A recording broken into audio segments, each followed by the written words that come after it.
Hello students, BA first year की आज की क्लास में हम व्यवहारवादी अध्ययन के बारे में बात करेंगे। व्यवहारवाद की आज हम बात करेंगे कि व्यवहारवाद क्या है, व्यवहारवाद का जन्म किन परिस्थितियों में हुआ और वर्तमान में व्यवहारवाद के संबंध में क्या स्थिति है, इसके बारे में आज हम अध्ययन करेंगे। पूर्व में हम राजनीति शास्त्र के अर्थ, प्रकृति, क्षेत्र और अंतःशास्त्रीय उपागम के बारे में पढ़ चुके हैं।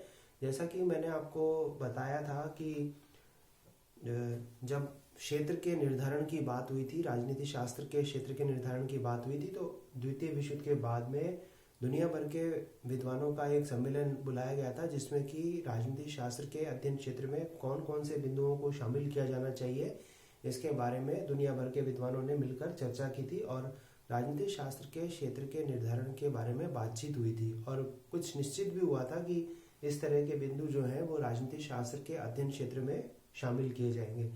और यहाँ जो व्यवहारवाद हम पढ़ने वाले हैं, व्यवहारवाद का जन्म जो था वो ऐसी परिस्थितियों में हुआ था जब परंपरावादियों के विरुद्ध एक आंदोलन हुआ था। परंपरावादियों का जो दृष्टिकोण था वो बहुत ज़्यादा रूढ़िवादी था, उसके विरुद्ध एक आंदोलन हुआ था, एक क्रांति हुई थी जिसको व्यवहारवाद के रूप में देखा जाता है, पहचाना जाता है। आपकी बुक्स में भी लिखा हुआ है कि द्वितीय विश्व युद्ध के बाद परंपरागत राजनीति विज्ञान के विरोध में एक व्यापक क्रांति हुई जिसने सभी समाज विज्ञानों को प्रभावित किया। इस क्रांति को व्यवहारवाद का नाम दिया जाता है। यानी परंपरावाद के अध्ययन के विरुद्ध एक असंतोष था, इस असंतोष ने व्यवहारवाद को जन्म दिया। यह व्यवहारवादी क्रांति नए राजनीति विज्ञान के साथ इतनी अधिक जुड़ी हुई है कि इसे राजनीति के वैज्ञानिक अध्ययन का सहचर कहा जाता है। आगे देखिए, व्यवहारवाद या व्यवहारवादी उपागम राजनीतिक तथ्यों की व्याख्या और विश्लेषण का एक विशेष तरीका है।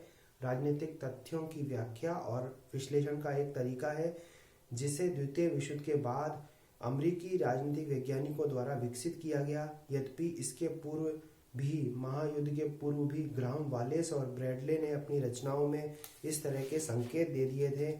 और ग्राहम वालेस की रचना थी ह्यूमन नेचर इन पॉलिटिक्स, 1908 ईस्वी की रचना है ह्यूमन नेचर इन पॉलिटिक्स। और ब्रैडले की रचना है द प्रोसेस ऑफ गवर्नमेंट, जिसमें इस प्रकार के संकेत दिए गए थे कि परंपरावादी अध्ययन के प्रति असंतोष जो है वो पनप रहा है और वैज्ञानिक अध्ययन पद्धतियों के प्रयोग की बात सोची जा रही है। या फिर हम यूँ कह सकते हैं कि समाज विज्ञानों में जितने भी विषय आते हैं उनमें राजनीति विज्ञान जो था वो पिछड़ने लगा था। इसलिए राजनीति विज्ञान के विद्वानों में एक असंतोष उत्पन्न हुआ था जो यह अभिव्यक्त कर रहा था कि राजनीति विज्ञान को समाज विज्ञान के दूसरे विषयों के समान आगे बढ़ना चाहिए। यानी विषय के सामने रूढ़िवादिता एक समस्या थी जिसने कि व्यवहारवाद को जन्म दिया। तो ग्राहम वालेस की रचना ह्यूमन नेचर इन पॉलिटिक्स और ब्रैडले की रचना कौन सी, द प्रोसेस ऑफ गवर्नमेंट, इसमें उल्लेख मिलता है। यह उपागम राजनीति विज्ञान के संदर्भ में मुख्यतः अपना ध्यान राजनीतिक व्यवहार पर केंद्रित करता है और इस बात का प्रतिपादन करता है कि राजनीतिक गतिविधियों का वैज्ञानिक अध्ययन व्यक्तियों के राजनीतिक व्यवहार के आधार पर किया जा सकता है। मतलब मानव और उसका राजनीतिक व्यवहार, ये व्यवहारवाद के प्रमुख केंद्रीय विषय हैं। क्या? मानव और उसका राजनीतिक व्यवहार।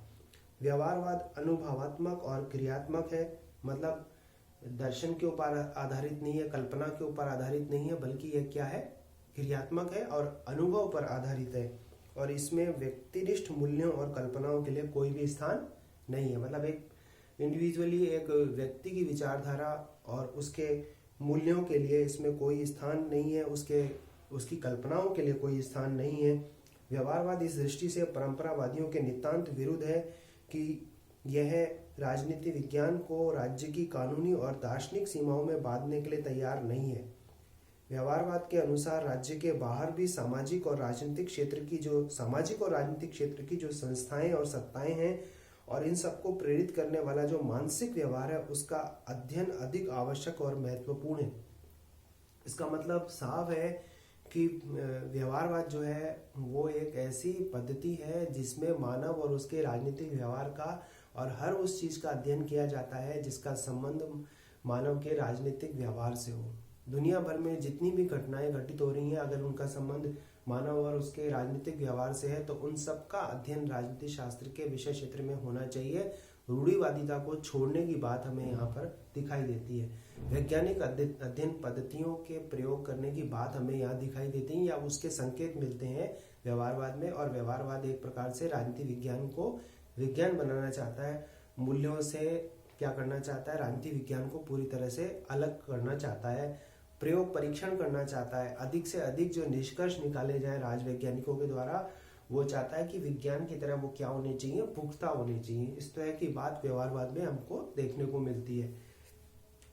व्यवहारवाद के प्रणेता डेविड ईस्टन है, जिन्होंने लिखा है व्यवहारवाद वास्तविक व्यक्ति पर अपना ध्यान केंद्रित करता है। व्यवहारवाद के अध्ययन की इकाई मानव का ऐसा व्यवहार है जिसका प्रत्येक व्यक्ति द्वारा पर्यवेक्षण, मापन और सत्यापन किया जा सकता है। डेविड ईस्टन क्या कहते हैं कि व्यवहारवाद के अध्ययन की इकाई मानव का ऐसा व्यवहार है जिसका पर्यवेक्षण, मापन और सत्यापन किया जा सकता है। तो पर्यवेक्षण, मापन और सत्यापन किस में संभव है? विज्ञान में संभव है। इसका मतलब मानव के ऐसे व्यवहार का वो अध्ययन करना चाहता है राजनीति शास्त्र में जिसका पर्यवेक्षण, मापन और क्या किया जा सके, सत्यापन किया जा सके। तो ये तो विज्ञान में ही संभव होता है। इसका मतलब है कि वो संकेत दे रहे हैं कि हम राजनीति विज्ञान को क्या बनाना चाहते हैं, विज्ञान बनाना चाहते हैं। और यहाँ पर किसकी बात कर रहा है? मानव के ऐसे व्यवहार के अध्ययन करने की बात कर रहा है जिसका मापन हो सके, जिसका सत्यापन हो सके, जिसका पर्यवेक्षण हो सके। तो मानव के राजनीतिक व्यवहार का वो क्या चाह रहे हैं, या मानव के व्यवहार का पर्यवेक्षण, मापन और सत्यापन करवाना चाह रहे हैं। और इस तरीके से वो राजनीति शास्त्र को क्या बनाना चाह रहे हैं? विज्ञान बनाना चाह रहे हैं। फिर देखिए डेविड ट्रूमैन ने क्या कहा कि व्यवहारवाद से अभिप्राय है अनुसंधान व्यवस्थित हो और उसका प्रमुख आग्रह आनुभाविक प्रणालियों के प्रयोग पर आधारित होना चाहिए। डेविड ट्रूमैन कह रहे हैं कि अनुसंधान व्यवस्थित होना चाहिए और अनुसंधान का लाभ क्या मिलना चाहिए? समाज को मिलना चाहिए और वह अनुभव पर आधारित होना चाहिए, कल्पनाओं पर आधारित नहीं होना चाहिए। अब रॉबर्ट ए डहेल जो है वो भी व्यवहारवाद के संबंध में कुछ कहते हैं जिसके बारे में हम बात करेंगे कि व्यवहारवाद राजनीति विज्ञान के अंतर्गत एक ऐसा आंदोलन है जिससे अनेक ऐसे राजवैज्ञानिक, विशेषकर अमेरिकी संबद्ध है जो परंपरागत राजनीति विज्ञान से असंतुष्ट है। मतलब व्यवहारवाद एक ऐसे वृक्ष के समान है या एक ऐसे छत्र के समान है जिसके नीचे वे लोग इकट्ठे हुए जो परंपरावादी अध्ययन से असंतुष्ट हो गए थे। सीधी सी बात है, ये एक ऐसे छाते के समान है जिसके नीचे उन सारे राजनीतिक वैज्ञानिकों ने शरण ली जो परंपरावादी अध्ययन से असंतुष्ट हो गए थे। इसलिए ये परंपरावाद के विरुद्ध एक आंदोलन है। फिर उसके बाद यह एक ऐसा आंदोलन है जिसका उद्देश्य राजनीतिक अध्ययन को मनोवैज्ञानिक, समाजशास्त्र और अर्थशास्त्र में विकसित सिद्धांतों, पद्धतियों, खोजों और दृष्टिकोणों के निकट संपर्क में लाना है। जैसे मैंने थोड़ी देर पहले आपसे कहा था कि परंपरावादियों की जो अध्ययन पद्धतियां थी उसके प्रति रोष था और उसकी वजह से मैंने आपको बताया कि यह विषय अन्य सामाजिक विज्ञानों में जो भी विषय हमको पढ़ने को मिलते हैं उन सब में वो पिछड़ गया था। तो राजनीति विज्ञान को समाज विज्ञान के दूसरे विषयों के इक्वल लाने के हिसाब से यह आंदोलन जो था वो क्या कहलाता है? व्यवहारवाद कहलाता है।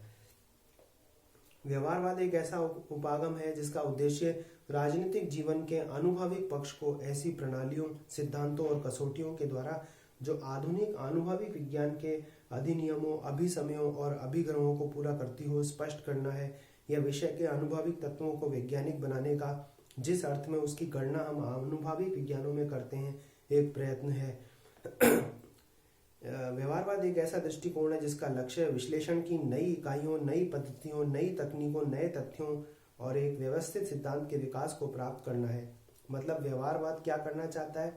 नई इकाइयों की खोज करना चाहता है, नई पद्धतियों की खोज करना चाहता है, नई तकनीकों की खोज करना चाहता है, नए तथ्यों की खोज करना चाहता है और एक ऐसे व्यवस्थित सिद्धांत का विकास करना चाहता है जिससे कि राजनीति विज्ञान, समाज विज्ञान के जो दूसरे विषय हैं उनकी तुलना में श्रेष्ठतर साबित हो। कौन कौन सी चीजें लाना चाहता है? नई इकाई, नई पद्धतियां, नई तकनीकें, नए तथ्य और एक ऐसे व्यवस्थित सिद्धांत का विकास करना चाहता है जो गुणात्मक रूप से समाज विज्ञान के दूसरे विषयों की तुलना में क्या हो? श्रेष्ठ हो। तो ये व्यवहारवाद है। और अपन अगर ब्रीफली अगर बात करें तो मानव और उसका राजनीतिक व्यवहार, इसी के चारों तरफ व्यवहारवाद जो है वो घूमता रहता है। या फिर हम ये कह सकते हैं कि व्यवहारवाद राजनीति शास्त्र को विज्ञान बनाना चाहता है। इसके लिए वो क्या करना चाहता है? मूल्यों से संबंध विच्छेद करना चाहता है, कल्पनाओं से संबंध विच्छेद करना चाहता है, दार्शनिकता से संबंध विच्छेद करना चाहता है वो चाहता है कि मानव के ऐसे व्यवहार का हम अध्ययन करें जिसका पर्यवेक्षण, सत्यापन और मापन करना संभव हो। ठीक वैसे ही जैसे कि विज्ञान में जो पदार्थ होता है उसका हम पर्यवेक्षण, मापन और सत्यापन कर पाते हैं, यानी मानव के व्यवहार का अपन वेरिफिकेशन करें उस तरीके से। जैसे कोई राजनीतिक घटना क्यों घटित हुई, उसके पीछे कोई ना कोई कारण होगा और उस कारण के आधार पर हम उस घटना की व्याख्या कर सकेंगे ये घटना हुई। जैसे चुनाव हुए, उन चुनावों में सत्तारूढ़ दल की पराजय हुई, तो ये पराजय क्यों हुई, इसके पीछे क्या कारण था। जब इन कारणों को हम बता सकेंगे तो इसका मतलब है कि हमारा विषय विज्ञान बनने की तरफ बढ़ रहा है, हमारा विषय व्यवहारवाद द्वारा लाई गई तकनीक और पद्धति के निकट है। इस तरह की बात हम यहाँ पर सोच सकते हैं। अब देखिए, व्यवहारवाद के उदय और विकास के पीछे क्या कारण थे। पहली बात, परंपरागत अध्ययन पद्धतियों के प्रति रोष। जैसे मैंने आपको बताया था कि यह एक ऐसे छाते के समान है जिसके नीचे उन सभी राजनीतिक वैज्ञानिकों ने शरण ली जो परंपरावादी अध्ययन से असंतुष्ट हो गए थे। तो पहला कारण, परंपरागत अध्ययन पद्धतियों के प्रति रोष के कारण से व्यवहारवाद का विकास हुआ।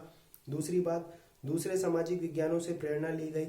दूसरे सामाजिक विज्ञान मतलब जो समाज विज्ञान है उसमें जो दूसरे विषय हैं, अर्थशास्त्र है, दर्शन शास्त्र है, मनोविज्ञान है, इतिहास है, समाजशास्त्र है, दूसरे जो भी विषय हैं उनमें जिन अध्ययन पद्धतियों को काम में लिया गया और उनका जो स्तर था उन विषयों का समाज विज्ञान में, उनसे प्रेरणा ली गई राजनीतिक विज्ञान के विद्वानों द्वारा।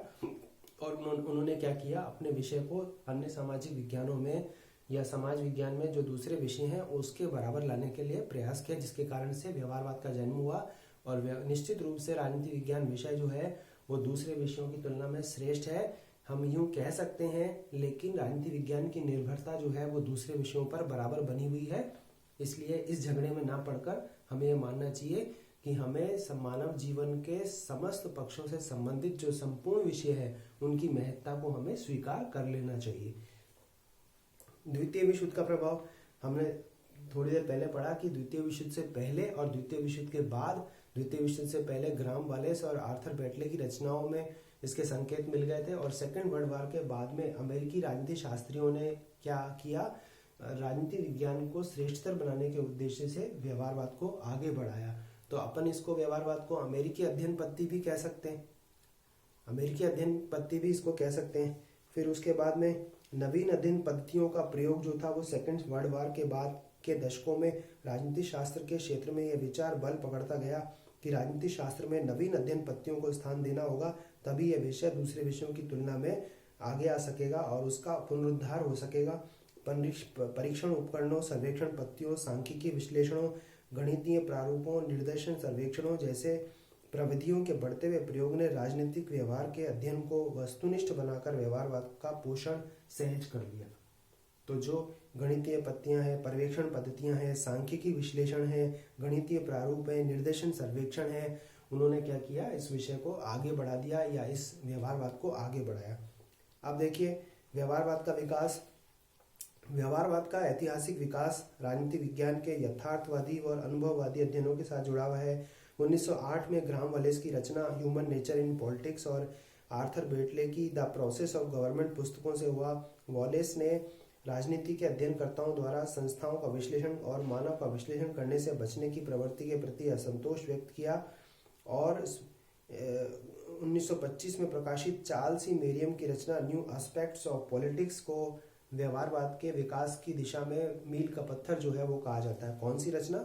चार्ल्स सी मेरियम की रचना न्यू एस्पेक्ट्स ऑफ पॉलिटिक्स, इसको व्यवहारवाद के विकास में मील का पत्थर कहा जाता है। अमेरिका में मेरियम की प्रेरणा से यथार्थवादी एवं परिणात्मक अध्ययन किए गए और सुप्रसिद्ध शिकागो विश्वविद्यालय व्यवहारवाद का गढ़ बन गया। इसलिए मैंने कहा कि अमेरिकी अध्ययन पद्धति है और शिकागो विश्वविद्यालय उसका केंद्र बिंदु बन गया। और दूसरी जो संस्थाएं स्थापित हुई जैसे American political science association, social science research संस्थाएं, इन्होंने क्या किया, व्यवहारवाद के विकास के लिए काम किया। तो निश्चित तौर पे हम क्या देखते हैं कि व्यवहारवाद का जन्म एक आंदोलन के रूप में हुआ और यह आंदोलन किसके विरुद्ध हुआ? परंपरावादियों की रूढ़िवादिता के विरुद्ध हुआ।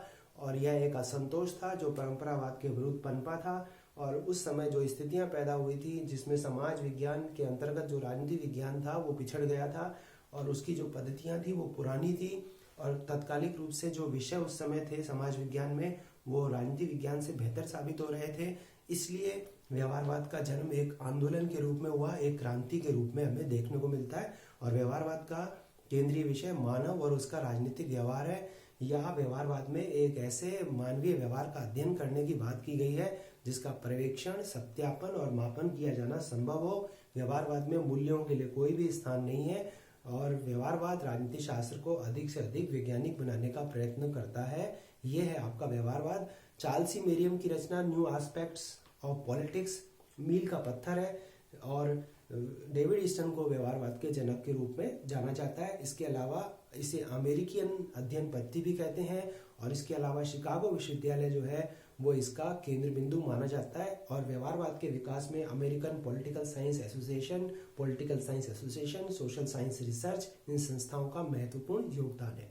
तो आज हमने क्या पढ़ा, व्यवहारवाद क्या है, उसका विकास क्यों हुआ और इसके विकास के पीछे क्या कारण थे।